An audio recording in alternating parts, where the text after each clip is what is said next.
going through protection calls and running back pickups and all sorts of things. And I kind of want to stay right there with what happened to Anthony Richardson and proper call protection versus looks and stuff. As an offensive line guy, how many protections do you think are reasonable at, let's just start age group? How many, let's start in college. How many pass protections do you think are reasonable to be ran at a fairly higher proficient level? I mean, much like kind of 99% of coaches do now, is they overcomplicate it. How many protections? Okay, so big on big. Price got a slide left, a slide right. I don't know what else you can really, like, you got your rollouts. I guess you could have some sort of fan protection, like inside out. Yeah, that's just going to be. So you're saying just leave the ends? Or See, I like, never liked to leave. or Maddie, let's say you have a backer mugging. Yeah. How But that's a backs problem. That's what I'm saying. Like that's part of the discussion. Go ahead, keep going. I'm sorry, keep going. But yeah, what you just said is part of what I'm talking about. Now, I think a lot of it, we don't. Again, I'll hop on my little soapbox. We don't teach kids scheme. We teach kids go block that guy.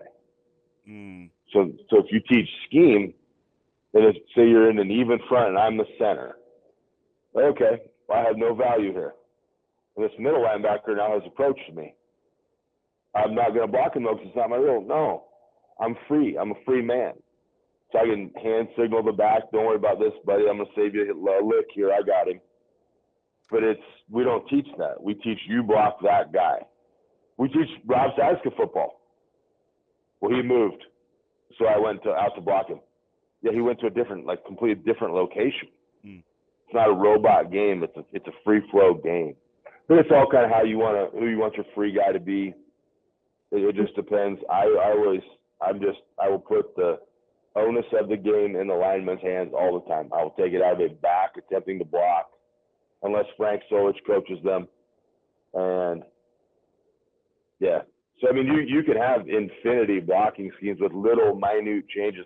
It's why I have the discussion with you about all the different offensive blocking schemes. Mm-hmm. Right? Just keep that simple with basic rules. I don't care what you call the play.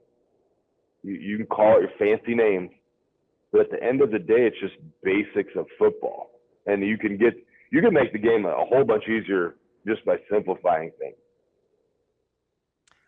So we had 70s, we had 90s. Yep. What other passing series do we have? I can't remember. Not counting play action. 500. Oh yeah. Yep. So and then you had now. It depends on what you want to call. That's three right there. Yep. But everything else was play action. 43 die pass, 2 lay flat, your boots, your ISO passes. And so maybe it was more complicated than I'm giving it credit for. Not for you guys, but bootleg. Yeah. Option pass. Because this is on the heels of hearing Coach Rule last week. He was talking about, simplifying just a couple of schemes, pass protections, and going with that. One of the things that he liked about Dana. And I think sometimes people hear that and they're like, well, why wouldn't you always do that? But to your point earlier about doing too much, like you get these exotic looks, right? And sometimes OCs still want to keep their matchups. So you tag things all the time. I just think that's part of the game. The fine line is figuring out how much is too much, right? But if I boil things down to rules, everything becomes very simple. If in a week, you tell your backs, hey, you're going to have the widest rushing backer. Mm-hmm. The lineman will take care of all the inside. So anything outside of the tackle is your problem. Anything inside of the tackle is our problem. If you get no threat, come back and help. Like now I have a rule. If for the lineman, it's like, okay, we got the inside this week.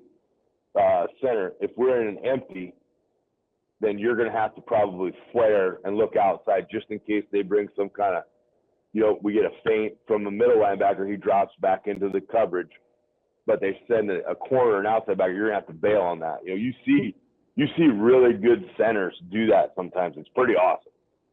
But it's simplification that's why I've always liked what Holgerson does. It looks crazy complex, but it's very simple. And here's the thing. If your defense wants to give a whole bunch of fancy looks, guess what the great neutralizer in that is? Run the ball. A hot read. Oh, yeah, that too. Yeah, you still have to kind of know where it's coming from, though. That's perfect. If you have 4 guys overloaded on one side where I have 2 blockers in a back, guess where I'm throwing at? The next closest receiver to you. I'm going to throw it right in the face of your pressure, and then you can go chase. Okay. I'm going to turn my back to it, because if it does get home, that's going to hurt. But I'm getting rid of it. Or if you're in, here's a great one that I love too. If you got a ton of outside pressure and you're in gun, just check the quarterback, and he goes under center. It's like, oh man, we got this big whole thing committed outside, and now we just went under center. Now we got to revamp everything. We got to hope everybody gets the call, and sometimes offense is like, with all the tags and things, the play becomes like a novel. It's like, hey man, these dudes ain't. That is why there's so much verbiage. Oh, it's ridiculous. Instead of just saying, hey, they may do this. If they get into this look, which they've shown they like to do this against this formation, because I'm a coach and I've scouted this, we're just going to chuck it right here real fast, and everybody blocks, and look at us go. But you are correct in your first statement. Running it is always better. So, Verz, let me ask you this. When you're dealing with some of these shifts in protection and things like that, as an offensive lineman, would you rather say like the center be the one making that call, or I think do you want get 2? That's a good question. Or do you want to rely on the quarterback to see what's happening and make the adjustments from there? No, I do not want the quarterback making that call. Don't you want him to? But it doesn't hurt you if he may tag the back after you guys get your calls. He just needs to hear the call. If he can. And that's why the center and the QB, that's why the center and the QB need to be kind of in lockstep.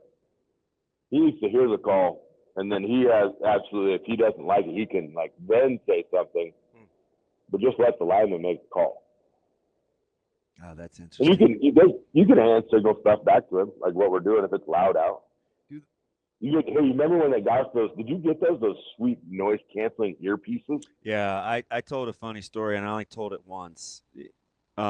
We had them custom done at the bowl game, and this was a totally different discussion, Maddie. We were talking about like all 5 senses and running backs having a feel. This was how the conversation started, and I was like, yeah. I said to that point, I remember when in '94 when we got those earbuds, and we took time after practice, and you got them built, and they gave them to you in a little box like you just won a state championship ring or something.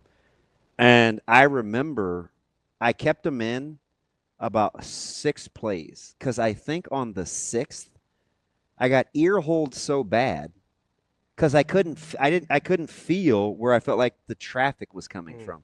Like I felt like my sense of my surroundings were compromised because I couldn't hear. Do you know what I mean? Like, I hated them. Yeah. Because for the linemen, they were great because all of the I couldn't feel screaming and yelling beside you was filtered out from the fans, and it was freaky, but all you could hear was the guys next to you. Dude, those were sweet though. Like they were. People advertise these little Bluetooth things as noise canceling, and they're really not. Man, those jokers were noise canceling. Even like when we practiced with them, they play the crowd noise on Thursdays. Yeah. All you could hear was like the other. It was freaky. They were cool, but I couldn't run like that. So, Verz, if you're having the center make the call, how well can they see? Like, let's say you've got a corner blitz or a guy you think might be coming on a corner blitz. That's where the rules matter. Okay, like how well can you see that from the offensive line spot? Tackle's going to give a call. Okay, so tackle has to relay that in. Once tackle gets 2 threats, he's got to give you a call. Okay. Yeah. And then if you want to, you can. Something. So it's not all Yep. on the center to see everything. He has to get information from the tackles as well. The center's going to assess the initial look. Like, nothing of this is static. Like, everybody has. I agree. He's going to look at it and say, okay, we got a 2 high safety look. We got 3 linebackers. Here's our start call, boys. Boom.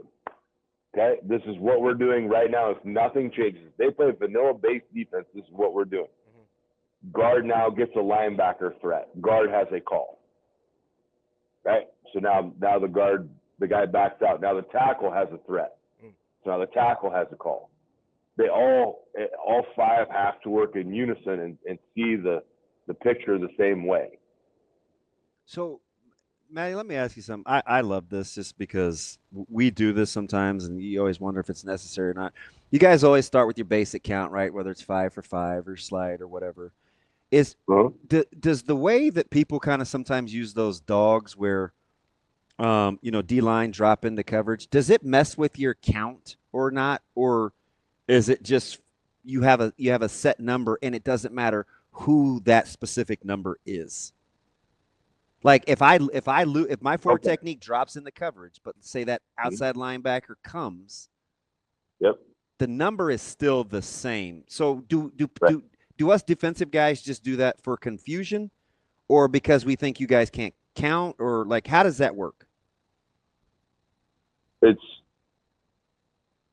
You can't view it as the position, because if something leaves, something else is coming, right? Yeah. So those two are the same. They're the same person. They just switched jobs. Yeah. Okay. And if I can get to the point now where instead of blocking a 4-eye, I'm blocking an outside linebacker, and that 4-eye is in coverage, there's a reason that 4-eye isn't in coverage. And it ain't because he's agile. Yeah, something's leaving. He's down with his hand in the dirt for a reason. So now if I just trust my technique, I keep my feet moving, I keep my hand position good, I've now picked up your slick little blitz where you drop the defensive lineman into coverage. And now I have a 4-4 guy on a 4-7 guy. Advantage me. Okay. There's the pieces move.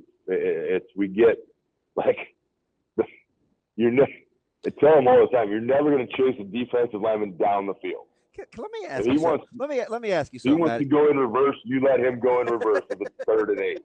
Because I think this happened, and you and I were talking about a game, and you were like, "Man, those double A gap blitzes." And I know. Don't say the game, but do you remember what I was talking about? You remember what we were talking about with like inside run game and double A gap blitzes?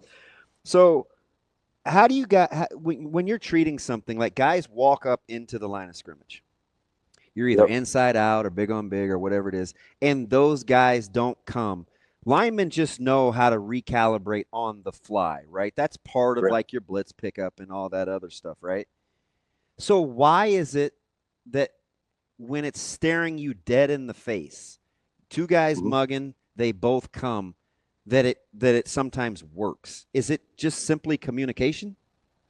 Lack of execution. Okay. Like there's in the part of this where everybody wants to skate, the quarterback's responsible for one. You have to be responsible for one of them.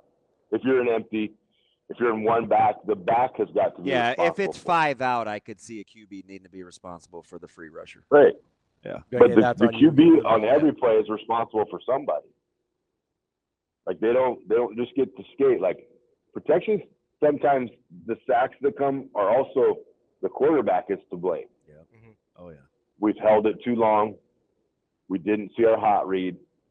We'll take it. We got broad shoulders. We will take the blame. But in film work, you better go look at that. And you better say, "Hey, Doug, I held that a little bit long," or "Hey, Doug, I missed that. Hot route. Won't happen again. That's on me. But thanks for taking that one for me." Like you can't average holding the ball for 5 seconds in football. And quick, if you want to throw. Right? Yeah. You're like, "Hey man, this is 90s protection, 91, 93. You held that thing for 5 seconds. It ain't gonna work." And for those listening, 90 is just a 3-step drop. Yeah. But we ain't like. There's nobody that's holding pass pro for 5 seconds. Nobody. Especially today. Right? Yeah. Like it's the dudes at the ends and that are coming off the edges are freaks. Like they're genetic freaks created in a lab. Like we ain't that. But we're smart and we're gonna have good angles and we're gonna get in the way, but you best get rid of the ball if you don't want to get hit. AK, AR getting smoked last night. Yeah. He screwed that That's up. a you problem to keep it in Damon terms. Yeah. When you get to film and AR's got his ribs bandaged up, James Steigen's gonna look at him and be like, "That was a you problem, dog." Like, put his finger back together and be like, "Yeah, AR, that's avoidable." Probably need you to get that offer out there, bud. They're bringing one more than we got. You know where they blitz from? You should have thrown it right in the face of it and got a first down, but you didn't, and you got hit because of it. So, wow. But that's a great motivator. If you don't want to get smoked again, guess what you're going to do next time? You're going to do a better job of assessing that blitz and hit the hot route. You like all your fingers pointing in the same direction. Ooh, yes. Yeah. You don't want to look like Ray Nitschke when you point at the camera. You're going to throw that thing next time. You don't want Chuck Bednarik hand. You're going to let that baby rip. Wow.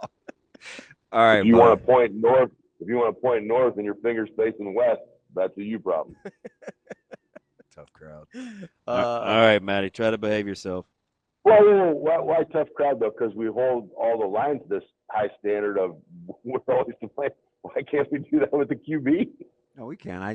I'm partial to the bent finger crew. Oh, the pretty ones. You don't want to do ugly work. Yeah. Yeah. Birds, we appreciate it as always. We'll talk to you next week. See you fuckers. Bye, buddy.